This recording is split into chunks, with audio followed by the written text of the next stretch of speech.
Dèiem, però, que havíem convidat a l'Edith Castro a propòsit d'aquest llibre, Els carrers seran sempre nostres, editat per Pòrtic. L'Edith Castro és escriptora, editora, traductora, ha estat membre del Secretariat Nacional de l'Assemblea Nacional de Catalunya i acaba de publicar aquesta crònica de l'1 d'octubre en la qual analitza què va succeir a molts punts de Catalunya el dia del referèndum. L'has qualificat com un llibre necessari per no oblidar. Ha estat també una teràpia necessària, personal, per alliberar tensions, perquè hi ha molta gent que necessita alliberar tensions i tu has tingut la sort de poder escriure un llibre. No, per a mi no ha estat una teràpia, no, en absolut. A mi m'ha agradat molt poder analitzar la situació i el llibre és una cronologia que comença a les 12:01 de la nit, l'1 d'octubre, i va fins que anuncien els resultats a pocs minuts després de les 12 del dia 2. Però té moltes ubicacions geogràfiques. Clar, és que crec que és molt important perquè cadascú tenim un record del que ens va passar aquell dia al col·legi electoral o en altres llocs, però donar una visió de tot el que va passar en cada moment crec que ens dona una visió més global. I hi ha 3 coses que voldria subratllar. Una és el fet que això és hi ha una reacció de la gent tot el cap de setmana, que de fet només parla de les últimes 5 hores, de recolzar, de donar suport als col·legis electorals, d'estar allà perquè obrin. 2 dies abans, durant el cap de setmana, hi havia molta gent als col·legis. Tornejos de voleibol, festes d'escoles, etcètera. Sí, però hi estan a les 5 del matí, doncs hi va moltíssima gent i està allà esperant, però encara no hi ha... Ningú no sap si realment es votarà aquell dia. Hi ha tant d'incertesa durant hores, setmanes, un any abans, la gent dient votarem, no ho saben. Va ser en aquell moment que es va dir hi haurà un cens universal, no? Clar, aquest és l'altre punt. Aquest és un punt molt important, però abans d'això passa una cosa molt important, aproximadament a les 7:30, que és quan apareixen les urnes en els col·legis electorals, que no ens han vist, no han vist les urnes en cap moment. L'Estat espanyol ha fet absolutament tot el que ha pogut per trobar les urnes, per impedir que arribin als col·legis electorals, i ja cap a 7:45 doncs arriben. Jo crec que hi ha un alivi entre la gent que vol votar, que vol exercir la seva democràcia, els seus drets democràtics, que realment el govern ha pogut complir amb el seu deure en aquest respecte. I llavors, el que dius tu, a les 8:15 aproximadament, és quan anuncien el cens electoral. I aquí és quan el govern ha guanyat, el govern de la Generalitat, perquè... Permetia poder votar en un lloc... Exacte. Encara que no poguessis arribar al teu col·legi o estigués tancat, no? Comencen, sí. Llavors, poc després comencen a arribar aquestes imatges i la gent no tenia clar si el policia podria tancar algun col·legi, però amb el cop del cens universal, aquesta amenaça de fer malbé el referèndum tancant algun col·legi, algun percentatge de col·legis, ja desapareix. I llavors, l'última cosa que també és molt important és que aquesta acció policial brutal, terrorífica, repressiva que fa l'Estat, això atreu molta atenció arreu del món. A totes les portades, a tots els diaris, pràcticament. La CNN va emetre en directe les càrregues de Sant Julià de Ramis. Sí. I hi havia, a la meva escola, a l'escola Jujol, teníem, em sembla que era de... No sé, era el BBC que estava amb nosaltres, pràcticament tot el dia. I era la violència que els va cridar l'atenció, però era la reacció de la gent que els va instar en saber què és el que estava passant aquí. No els mitjans, tant com la gent que estava mirant des de fora.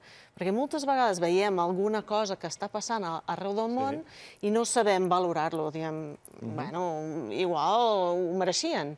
Però, clar, la reacció de la gent amb les mans a l'aire dient anem a votar, i els policies espanyols pagant, és que realment jo crec que ens ha despertat molta simpatia a l'estranger i molt d'interès. Hi havia un seguit d'observadors internacionals que van venir a fer un seguiment de la consulta, que també van ser prou contundents també amb els seus relats. Hi ha un per què a l'actuació policial durant el dia, hi ha un moment de canvi, hi ha un moment en què aquestes imatges fan la volta al món i potser algú decideix ja està bé, ja n'hi ha prou, ja ha sigut prou contundent això? Home, és evident que veiem a primera hora del matí càrregues en les escoles on havien d'anar a votar els líders polítics. A Sant Julià de Ramis, a Sabadell, a Sant Vicenç dels Horts, a Sant Carles de la Ràpita, d'on és el Lluís Salvador, fins i tot a Sant Joan de Vilatorrada, que és on els guàrdies civils van i troben el regidor d'aquell poble, el Jordi Pesarrodona, sí, que s'havia fet una fotografia, exactament. Aquests atacs, diguem-ne, aquestes càrregues policials semblen molt més dirigides. Però a Barcelona veiem una cosa estranya, que hi ha 28 col·legis electorals que reben visites dels policies, 7 dels quals estan a nou barris. I no a Gràcia no estan, a Sants tampoc no venen, i llavors es pregunta per què hi ha nou barris. I em van explicar que una de les raons és perquè era fàcil arribar-hi des dels cinturons, perquè les avingudes són més amples, i llavors volien entrar i sortir i això. I poder, doncs... Ara, el que jo no acabo d'entendre, o que tinc una idea que no m'agrada sobre l'actuació en els pobles petits, els llocs on van anar, que hi havia 200 persones en el poble, hi havia 120 guàrdies civils. Sobretot quan hi havia hagut un alt càrrec del govern espanyol que deia que l'1 d'octubre potser acabaria sent un pícnic, i la gent que justament estava fent un pícnic... Estaven fent un pícnic. El pícnic va anar... El senyor Nieto, secretari d'Estat d'Interior, va dir bueno, doncs serà una festa, pot ser un pícnic, però el pícnic... Però amb les taules... La truita de patates va saltar pels aires. Saltant pels aires. I llavors jo l'única explicació que puc donar a això és que volien fer-nos tenir por. I a mi em sap greu. Hi havia hagut aquella roda de premsa del sindicat policial dient hombre, no vamos a pegar a una abuela, no? Em sembla que era, no sé exactament, no recordo exactament la frase, però la policia no ve a tonyinar àvies, va dir. De fet... I les va acabar tonyinant. Sí. I per cap raó. A Menàrguens, un poble petit de Lleida, tenien poca gent davant del col·legi electoral, és una de les vivències que explico, i no volien que ningú prengués mal, i van fer un passadís perquè entressin els policies per anar a fer les seves coses, i no van fer cas. Van anar a saque i van donar a la gent igualment, no van utilitzar el passadís que els havien donat. Escolta'm, Liz, abans et preguntava això, la Liz Castro, que ha sigut activista de l'Assemblea Nacional Catalana, fins i tot hauries potser tu la presidenta, tal com van anar unes eleccions, però al final els vots interns, el sistema d'elecció de les presidències, Jordi Sánchez va ser elegit president. T'imagines que tu fossis ara mateix a la presó? Ho he pensat moltes vegades. És la primera vegada que em van dir els meus fills mama, podies haver estat tu. I clar, és evident, podia haver estat jo. No he estat. Jo també hi hagués anat, hagués fet el que hagués calgut. Igual les coses haguessin estat diferents, vés a saber, no ho sé.